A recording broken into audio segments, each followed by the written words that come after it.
Hi, I love you. क्या समझ के प्रपोज किया तुमने? ऐसी वैसी लड़की नहीं हूँ मैं, तेरे साथ क्या किसी के साथ ना देखूं कभी।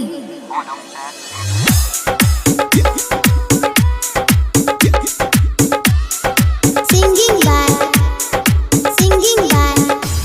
गौरव ठाकुर। तू बाहर घूमती थी किस लड़के के संग में, तेरी चढ़ी जवानी जो रंग गई उसके रंग में, तेरी खींच के फोटो तेरे घर ले जाऊंगा, तेरी मम्मी से बताऊंगा। अरे नहीं ना, अरे नहीं ना, तेरी मम्मी से बताऊंगा। अरे नहीं ना, नहीं ना, तेरी मम्मी से बताऊंगा। मम्मी मारेगी। तेरी मम्मी से बताऊंगा। अच्छा जो बोलोगे वो करूंगी बाबा।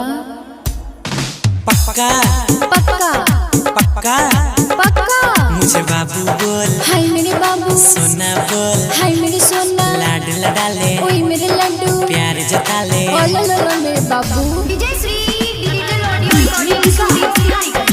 मटियार कला सीतामढ़ी।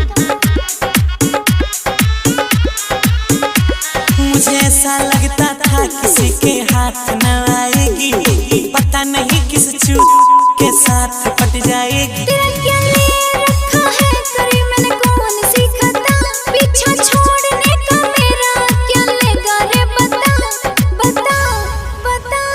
तू लेके हाथ में हाथ बड़ी मौज उड़ा रही थी, बाहों में कस के उसको सेल्फी भी खिंचा रही थी। ये सारी सेल्फी तेरी इंस्टा पे मैं गिराऊंगा, गा गा गा। तेरी मम्मी से बताऊंगा। मान जाओ ना प्लीज, तेरी मम्मी से बताऊंगा। बहुत ड्रामा होगा। तेरी मम्मी से बताऊंगा। घर से निकल पाओगे क्या? तेरी मम्मी से बताऊंगा। छोरी जुल्म करया बताओ और के शर्म कति रहेगी, जे मेरा पटेगा तेरी मम्मी ने तेरे झार झार जूते मारेगी। मम्मियाँ अक्सर चप्पल से मारती है। चप्पल से चप्पल से चप्पल से चप्पल से। तू आँख दिखाया करती है, मैं रोज डरा करता हूँ, इसलिए कभी नहीं प्रपोज किया करता हूँ।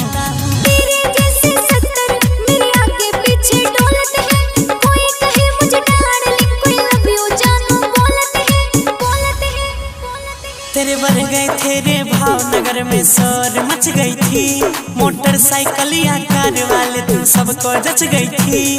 तेरे प्यार के चर्चे अखबार में छपवाऊंगा।